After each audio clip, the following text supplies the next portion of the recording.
Hey, Ricky. Hey, Uza, it's Sambai Speaks time. It is Happy New Year, everybody. It's Yeah. 2026. Yeah, our first show for the year, for the new year. And we're so excited because we have my bestie on our show today. Yes, I can't believe, well, she's not a Sambai partner per se, but in her work, and she's my work mom, my sister, my friend, all the things. Um, so it's just funny that she hasn't been on this show yet. She's been on so many of our shows, but welcome, Val. You. Welcome back. Welcome, Val. You know, Val is our co-founder for Touch, the Black Breast Cancer Alliance. And she birthed this idea with us. And here we are 5.5 years later. Isn't that crazy, Val? It's But crazy. and we're so blessed to be part of Sambai and even bring you into this conversation of this amazing global research study that we are doing Mm. with Dr. Melissa Davis, Morehouse School of Medicine. But we need to talk about this today because we're starting to recruit patients. And what does every research study require? Informed And consent. informed consent. And so Yeah. we felt like, guys, you are the best person to explain this thing. But you know what? I think we should start with who are you? Give Yeah. us, give our audience a snapshot because, everyone on our Doctors In show knows you, but this is our new audience, and we hope, we really, have all these great partners in Africa, on the continent, in London, and so we want them to know you too. Oh, great. So I'm just so pleased to be here. I am Valarie Worthy. I am a 27, this year will be 27 years, Wow. a breast cancer survivor. I was diagnosed at 40. And when I was diagnosed, I was just a scared African American nurse that knew nothing about cancer. And honestly, I thought I was going to die because I didn't know anybody that was living with breast cancer. But I lived. And because of that, I just want to give back and not have people have the same fears and anticipations that I had. And so it's just a joy to work with you, Ricky, and Uza and do this wonderful work. And then the work that Dr. Melissa's doing. I mean, I'm just so excited to be here and any part that I can play in helping not only the United States, but the nation, the world, become more equipped and armed to fight cancer. That's where I want to be. That's awesome. Awesome. How long have you been a nurse, Val? Like, Oh gosh, I've been a nurse for 40, this year will be 44 years. wow. You Yeah, started when you were a baby, of course. I did. Out of my mom's womb, I was already You started can't helping be 50 people. years old now. No, I'm just joking. It's okay. I'm still older. It's okay. We're old ladies, but we're getting it done. We're getting it done. But yeah, but I think, your experience with patients is invaluable. There's nothing like, you know, my best relationship in my cancer experience was with my chemo nurse. Yeah. Yeah. You Val, know, that makes me curious to think like, what is a patient story or experience that keeps you going in this work now? yeah. I think meeting patients that, for example, at the age of 65, that's never had any type of screenings at all, from a Mhm. PAP to a mammogram. Yeah. And all the work that not only we do, but people all across the world are doing. And someone gets to 65 and not have ever had a mammogram. So then that brings me back to just the beginnings of this advocacy. How did we miss that person? Where Yeah. were they that they didn't Mhm. hear this? This clarion call of you need to get a mammogram, you need to have screenings, all of those types of things. Yeah. Yeah. This is a real story that happened last week. It's so crazy that this woman Mm. just has never gone to the doctor for any kind of screening. And Yeah. and yeah, how did we miss her? How did the system miss her? How did Mhm. she lives in Charlotte, North Carolina, a big city with great health care. And she you know, didn't do it. Yeah. Mm. And so, but I mean, thank God we found a path to her to reach out to us so we can help her. And Val's been helping her figure out how to navigate Mhm. this cancer thing. Um, but how many women are like her in the world? How many Right. men are doing the same thing with prostate? And then Yes. pancreatic, we know that just shucks. craziness out of people because Yeah. it just happens and you don't really have any symptoms, right? You have a backache, whatever. So, That's right. I mean, there's such a need for care all over the world, and we think that in America, things are, we have more access. I don't know, you know, I I don't don't know. know. Yeah. And we know it's not happening across the world equitably, Yeah. and that's Yeah. one of the things we've been working on with the Breast Cancer Quality Index project we've been doing, Hmm. to have this global standard of care for everybody in the world to have measure up against. But, that's going to take eons to implement, right? It is. And I Yeah. think the scariest thing for me is that probably 14% of all the cancers have a screening attached to it. So think about all the remaining cancers that there's no screening. Mm, So, Right. we have to do a lot of education. That means we have to get out into the communities, as my grandmother used to say, the highways and byways, and really have these conversations with people because they're not coming to, you know, conferences or to their doctor's offices to have these conversations. So it's up to us, the people, to go out and talk to them about everything. Everything. I know. Yeah. I know. I think it was Dr. Clayton or Dr. Keith. I can't remember.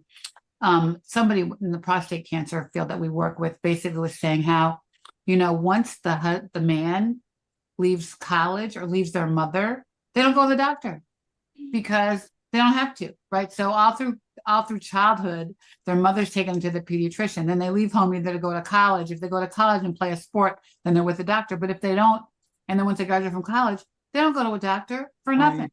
And Yeah. then so that a whole mistrust thing is in place, but also not feeling a need to go. And Right. so we're Absolutely. I seeing mean, all these men, yeah, get yes. diagnosed with late stage prostate because they just don't go.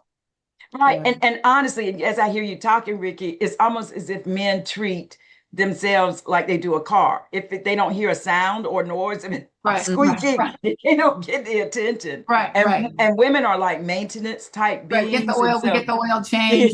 Yeah, we yeah, have to go. But think about it. Young women, a lot of their doctor visits are for birth control, yeah, Yeah. it is. right? Right. I was even thinking that when you mentioned college, I think overall for men and women, there's a big gap in medical care. I think about when I Mm, was in college and coming out. I mean, you just felt like there was no time to see the doctor. right. And then coming out of college and hitting that age where your parents' insurance stops, that's Yeah. also a time that people kind of fall behind on their medical care. Yeah.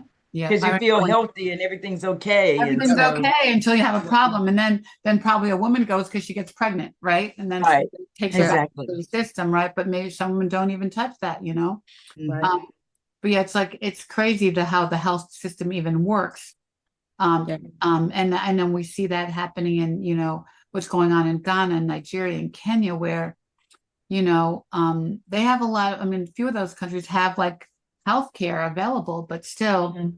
it's almost like you have to get sick. And one of the things I learned from Dr. Beatrice was that, when a woman feels a lump in her breast, there's no pain associated with it.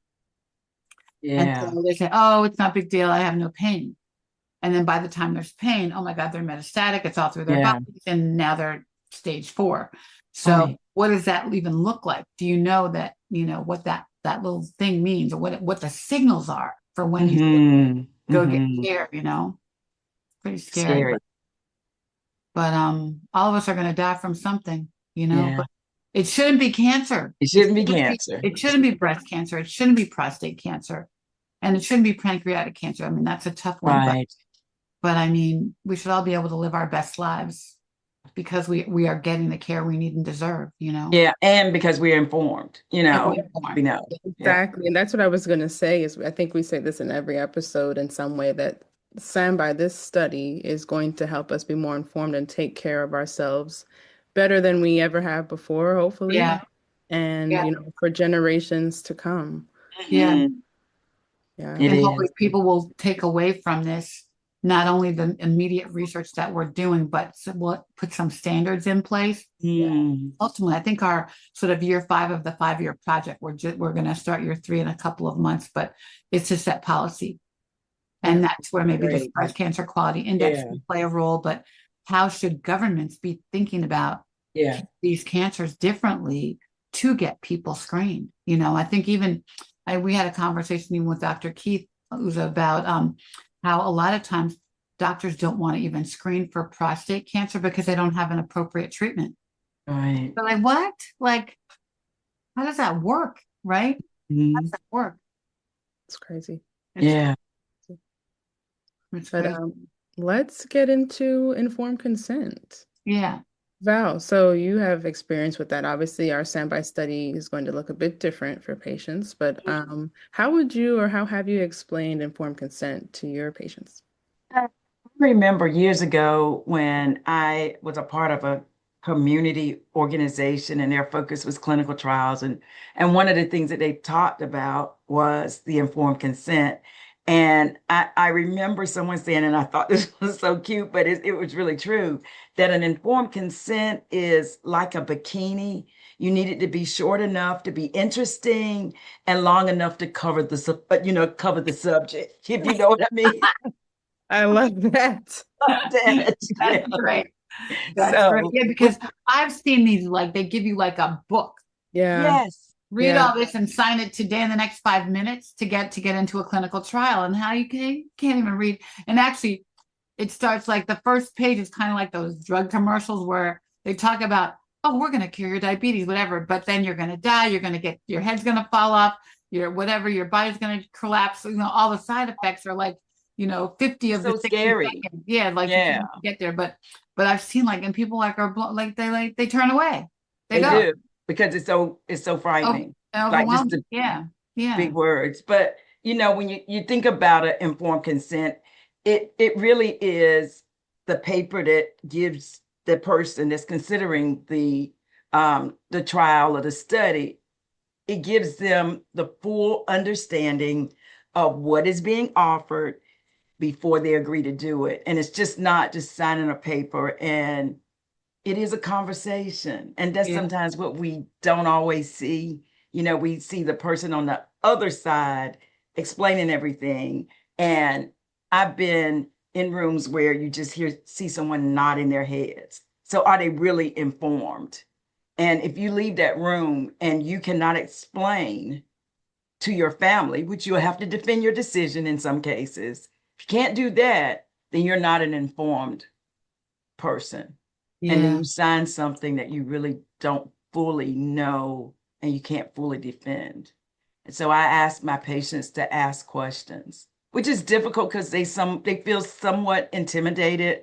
And then Yeah. some of the big words, Of they course. can't Yeah. even pronounce them to ask what they mean. And Right. so So I how are you think supposed the to owner pronounce still is part Yeah. of, the provider to explain these things.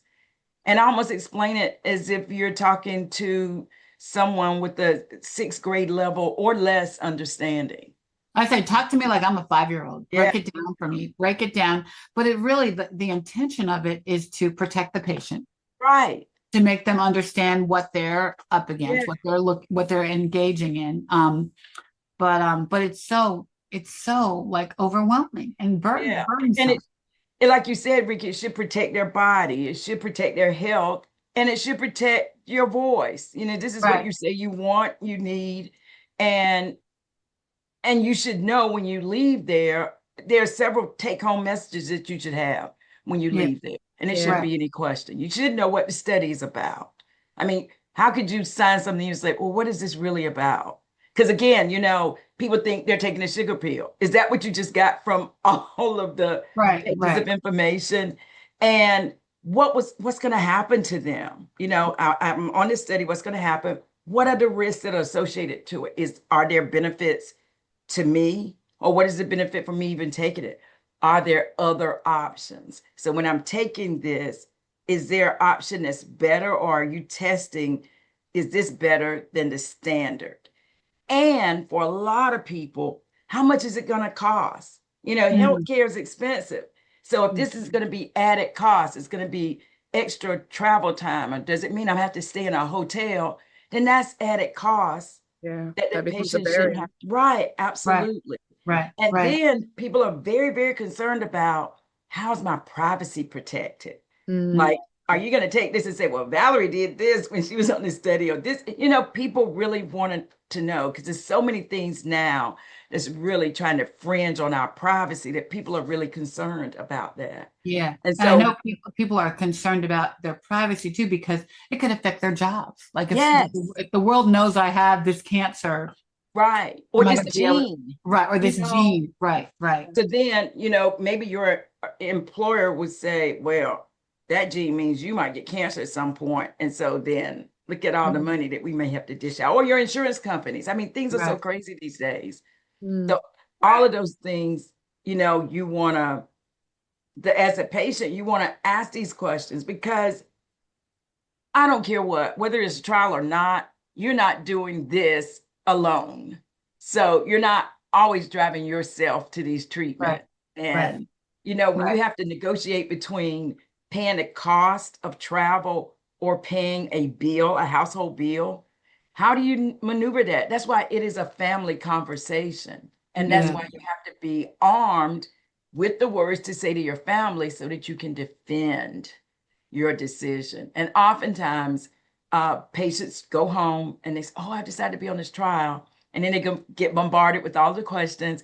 And right, of course, Tuskegee comes up, right, right, or and some kind of and misuse. Yeah, yes. And so next thing you know, the cancer center is getting a call. Well, I changed my mind. yeah, And when you say you changed your mind, that's it. They can't say, oh no, reconsider. No, if they say you change your mind, that's it. You can't try to you can't coerce try to them into sell it. You changing their can't try to mind. sell it. Yeah, yeah. Yeah, So yeah, yeah. So, the Sambai study is a little different because we're not giving a drug. So Right. on one hand, that's sort of the good news and the bad news, Yes. because Mhm.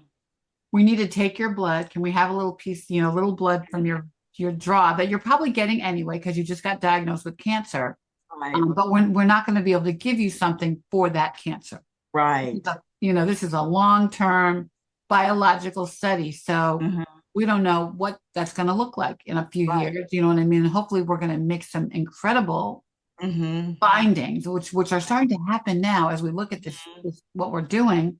Um, but can we take some of this from you, and here's sort of Yeah. what the big picture looks like, and we can explain the study. And Uz has done a really great job, explaining Right. how Sambai works and what we're actually doing. And we have, we're have lots of information to give people to Mhm. explain the different work packages and what we're Yeah. looking at. But at the end of the day, it's not going to help them right now with their Right. cancer, but And it's going and to I help think build a legacy for the future, right. Yeah. And I think people are okay with that if we Yeah. say like the why.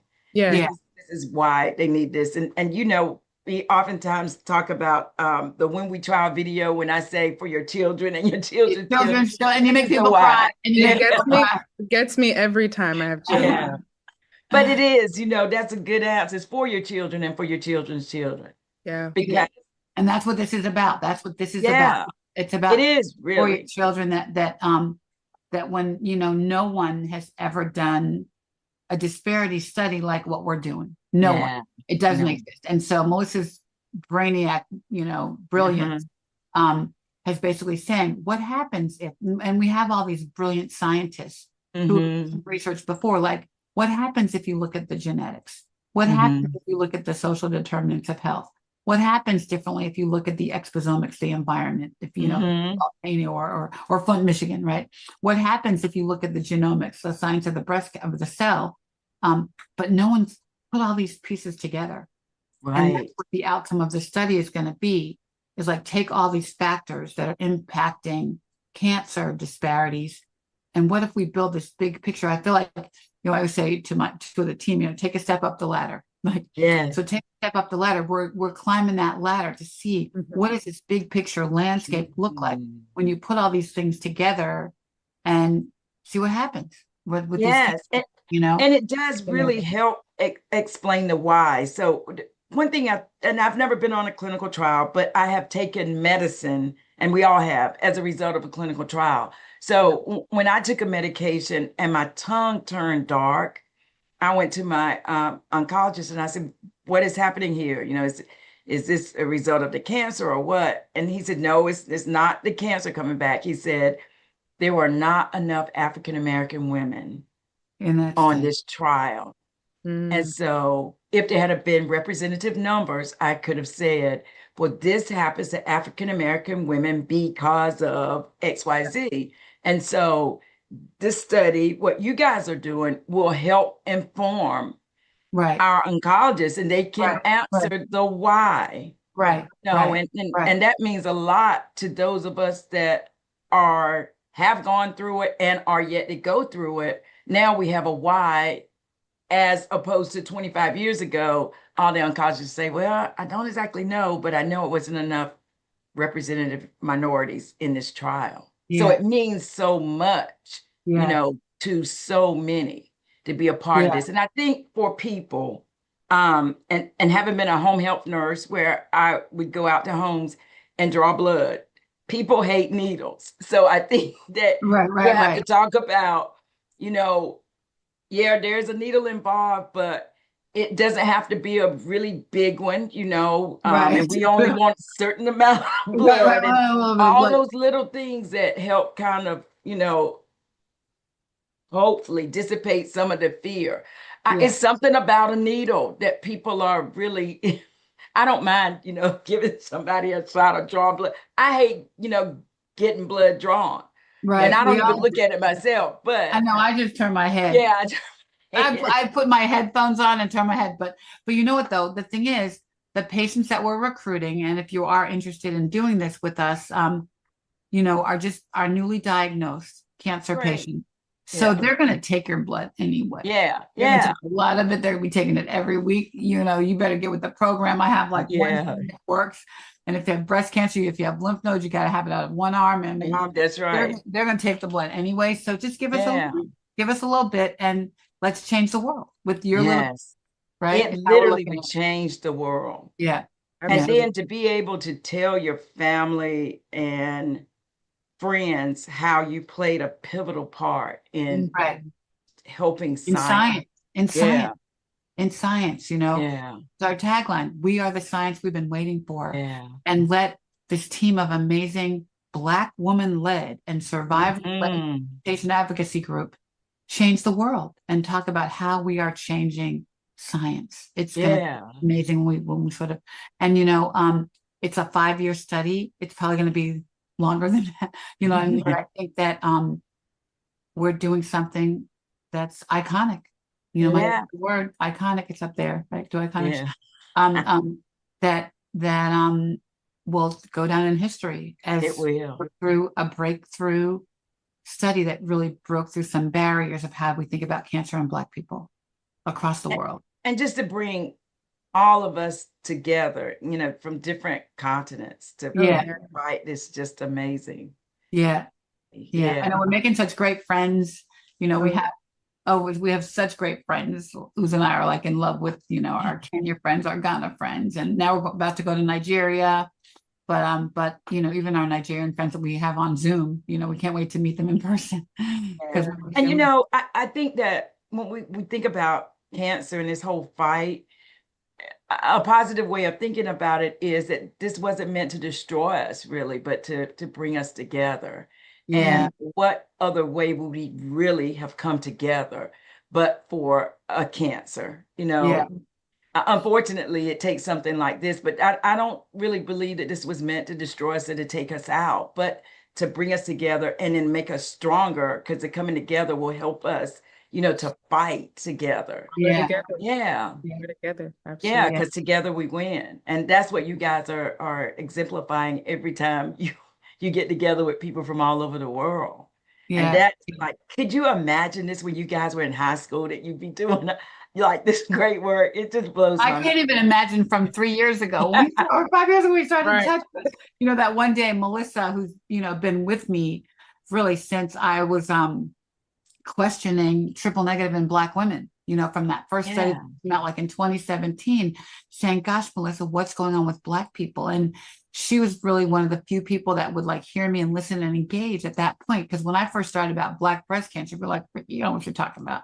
Huh? And I get Melissa on the phone, Melissa, isn't this right? Isn't this true? So, when she called me one day out of the blue, said, can you help me with this little project? Just a little project. I'm like, sure, Melissa, anything. And like, here we are. We're like 2 weeks later when I was writing this like massive document, I'm like, oh goodness, what are we getting Yeah. into? But here we are, and it's blossomed into an amazing, joy-filled Yeah. Oh, study wow. that we're learning so much every day. We're meeting so many people. And Mhm. at the end of the day, when you meet somebody with cancer, it sucks having cancer. Yeah. You know what I mean? I just got off the phone with a metastatic woman I had met at SABCS a couple weeks ago, and her cancer just advanced, and she's fighting a good fight. She's actually a legislator in Ohio, and she's passing all these great bills and getting all this, cancer support in Ohio. Um, but she's, it happens, and and it catches you off guard. Whoever thought you were going to get cancer, but whoever thought we were now going to try to cure cancer? How Yeah. cool is Yeah. that? Yeah. Mm. Yeah. How cool is Mm. that? Wow. That's Absolutely. amazing. But this is the work that we do. And Yeah. Ricky, you always call it our God job. I It's our think God job. it's It's our our, and purpose. we made it Uza's God job too. She's like, Yeah. No, I've been like a lifelong yeah, we have. caretaker and Yeah, advocate, but now getting to do this work on yeah, another level is just a Yes. yeah. blessing. It's a Yeah. blessing. Yeah. I know it's hard to, I know we drive everybody crazy, but we got to figure it out. And, you We know, do. and it's going to take some more sleepless nights like Yeah. we had last night. It was all right. But I mean, but we're going to figure it out. And we have drivers and scientists and brain power that God brought to us. You We're know what I bridging mean? Yeah. so many gaps. That's what I love as Yeah. well. Like just the Yeah. way that advocacy and research and community are able to come together is just Yeah. such a Mhm. beautiful thing. Yeah. You Yeah. know, and I think for me, when I sit at the table with researchers and um, all of these people with a lot of letters behind their names, Right. initially I was kind of intimidated, but I just soon understood I come with a special talent, You just do. like Yeah. We all everybody do. else. Yeah. Yeah. Yeah. And Yeah. Yeah. so when we sit at these tables, um, and recognize that, then Right. our information is as important as whatever the letter holding The letter people's. holders have. Yeah. Yeah. Yeah. And that then allows you to speak authentically Yeah. and with your passion. Because sometimes, you think maybe I should harness some of this passion so they won't think it's just all, It won't because go away. It won't go away. yeah, but it won't. And that's what they need to see, Yeah. because some people are just the numbers and just the thing. But I think for us Yeah. to have had family members that have been impacted by this, or ourselves, we bring that passion Yeah. that Yeah. some other people don't bring. And it takes all of us around the table, Yeah. Yeah. putting our 5 and 10 and 2 cents in to really Yeah. make this thing work. Yeah. Yeah. Yeah. We always love on Dr. Davis, but she truly did recognize the importance of advocacy Yeah. and she gave us a seat at the table. She You really Yeah. did. know. She really And that did. didn't always used to happen. No, and no other cancer grand challenge study has the level of involvement within patient advocacy. You know what I mean? Where we see it with our peers, and everybody's got patients on their teams. But I think that Melissa has allowed us to play such a role Yeah. in the study and just the architecture of the study, the architecture of how we talk to patients and Yeah. let us drive pieces of this to recruit. And so so now here we are recruiting, and we have to get them to sign this form. So Yeah. thank you so much for Wow, helping us yeah. You did a explain great- that, because it is to protect people, but it's also intimidating. And I think ours, I don't know how many pages it is, Zuza, but it's a significant data and words and stuff. We don't, we'll try to help them work on the words a little bit. But then also once you sign up for the study, you're going to have to do a survey. And that Mhm. survey is pretty intense. I mean, it's pretty easy answers, but it takes a minute. Yeah. Cool. So we know you're not feeling great. You're going to be sitting in your chemo chair, maybe doing this, but we're here to help you. But it's so important Yeah. to just work with us. It's so important Yeah. to have this patient perspective and this patient point of view and bring this conversation to the table with the scientists. So Yeah. It's your ability to take control of right, your own research. Like you are a partner in right, in the study. Mhm. Yeah. That's such a great way to look at it. You're a partner. You're one of Yeah. our partners. You're bringing this knowledge, that is so much needed to the scientific table. Hmm. Yeah. Yeah. Love Well, it. you did such a great job explaining to Yeah. Oh, our Thank viewers you. informed consent. We knew you would, though. We knew Oh, we you knew were you would. We knew you yeah. would. Yeah. Yeah. Love you, This has I Val. hope been, they understood the bikini part though. Yeah, I know they did. I It's love like, it. yeah, I love that. I love that. Yeah. I No, love that was perfect. Yeah, yeah. I know. I always say my David Ogilvy quotes. Forgive me for no. One of my quotes is, "Forgive me for writing the short letter. I didn't have time to write. Forgive me for writing the long letter. I didn't have time to write the short one." And so Mhm. we're trying to make the short letter out of the long thing. So Yeah. thank you, Val. Thank Thank you, you. Val. This has been so great. Join us next month. We're going to be live from Nigeria, World Live Cancer from Day. Nigeria on World Cancer Day. We'll be there and be Well, dancing, talking oh to our yeah. friends, and having fun and bringing the culture to the world. Yeah, absolutely. And our website will hopefully be launching also on World Cancer Day. So stay tuned and thanks for joining us. And we'll see you next month. Yeah, we're the science we've been waiting for. Thanks, Yes. Val. Love you, Thank Val. you. Love you, Bye-bye. Thanks, Val. Susa.